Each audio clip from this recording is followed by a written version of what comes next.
Clapp asked NASA to scan the region by satellite. In the pictures taken from space appeared the traces of a number of tracks, invisible to the naked eye from the ground. Clapp then compared these pictures to old maps and came up with the result he had been expecting. The tracks in the old maps were the same as those in the pictures taken from space. Where these tracks joined was a wide area that was realized to have been an ancient settlement.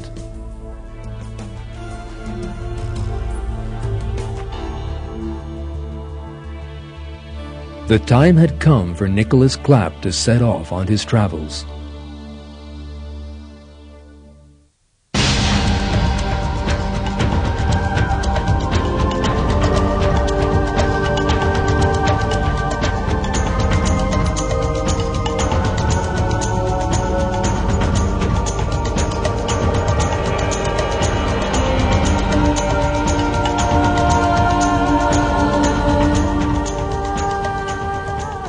It was a long journey, and one full of adventure. As it made its way through the endless dunes, the research team from time to time made use of the latest technology.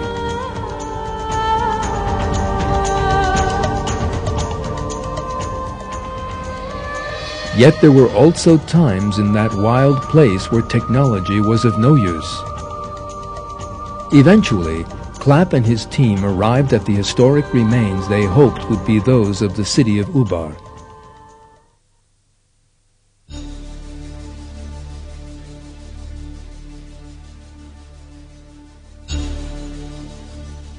From the moment the ruins were discovered, it was realized that they belonged to the people of Ad mentioned in the Quran and the city of Iram that they had built.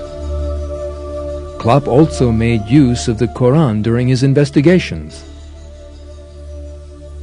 In the Quran, the city of Iram was described as possessing tall pillars.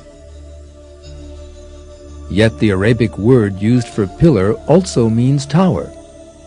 In other words, the feature of the city described in the Quran was that it possessed tall towers.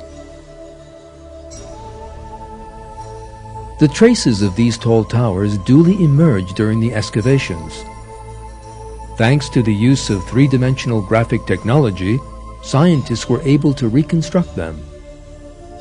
Dr. Zarins, a member of the research team that carried out the excavations, stated that it was these towers that distinguished this city from other archaeological discoveries and confirmed that the site was the city of Iram, which had belonged to the people of Ad, mentioned in the Quran.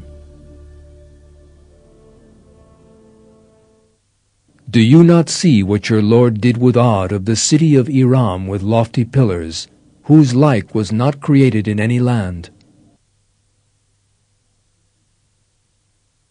Ad denied the truth. How terrible were my punishments and warnings! We unleashed a howling wind against them on a day of unremitting horror.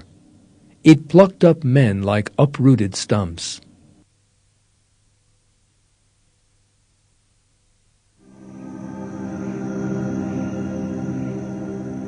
The people of Ad, whose traces the archaeologists discovered in the city of Ubar, had denied the prophet Hud, who had been sent to them, at which they were destroyed by God. When they saw it as a storm cloud advancing on their valleys, they said, "This is a storm cloud which will give us rain." No, rather it is what you desired to hasten, a wind containing painful punishment.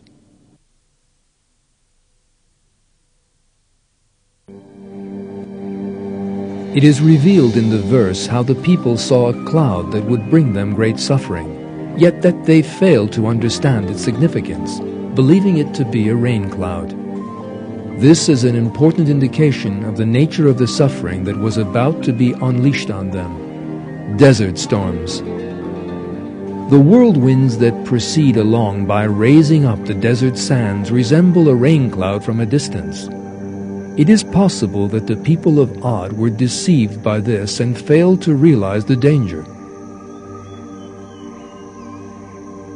In fact, Ubar, The Atlantis of the sands was unearthed from beneath a layer of sand several meters thick. As revealed in the Quran, the storm lasted 7 days and 8 nights, depositing tons of sand on the city and burying its population alive.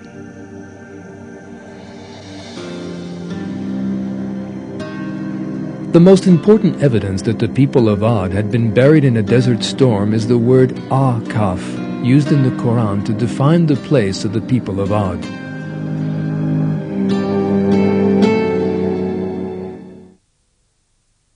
Remember the brother of Ad when he warned his people by the sand dunes, and warners passed away before and after him. Worship no one but God. I fear for you the punishment of a terrible day.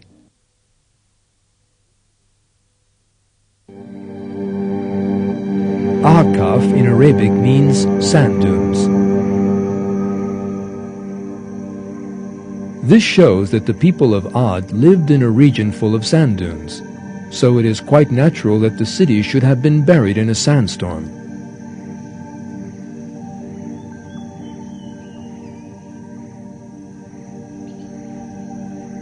The disaster that struck the people of Ad in the form of a storm that flattened people just like the hollow stumps of uprooted palms must have destroyed the whole population within a very short time. The whole city and everything in it was buried alive under the sand. The desert slowly spread after the destruction of the people of Ad, leaving no trace of them behind as it settled over them.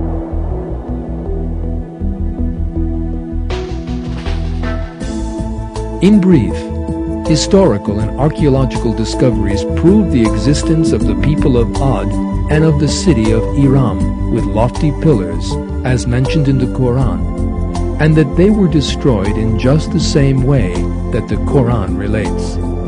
Research has unearthed traces of that people from beneath the desert sands. In the Quran, God reveals that the people of Ad turned away from the straight path out of arrogance. The peoples we have been examining all committed similar mistakes. They all rebelled against God. They adopted other gods than Him.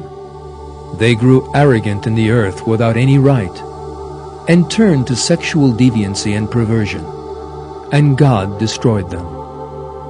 A great many societies that have lived throughout the course of history have been destroyed for similar reasons, not just a few examples we have seen here.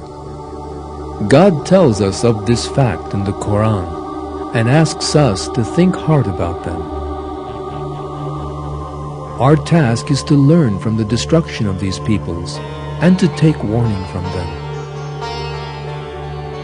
One verse from the Quran says, Ad were arrogant in the land without any right, saying, Who has greater strength than us? Did they not see that God who created them had greater strength than them?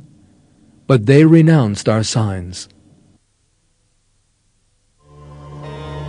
We must not forget that God can destroy an individual or a whole people whenever He wishes. He can also honor those whom He wishes and confer blessing upon them.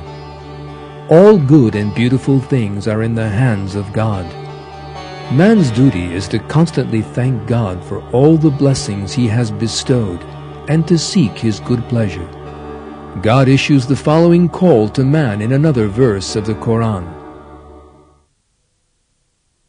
Whole societies have passed away before your time, so travel about the earth and see the final fate of the deniers. This is a clear explanation for all mankind, and guidance and admonition for those who do their duty.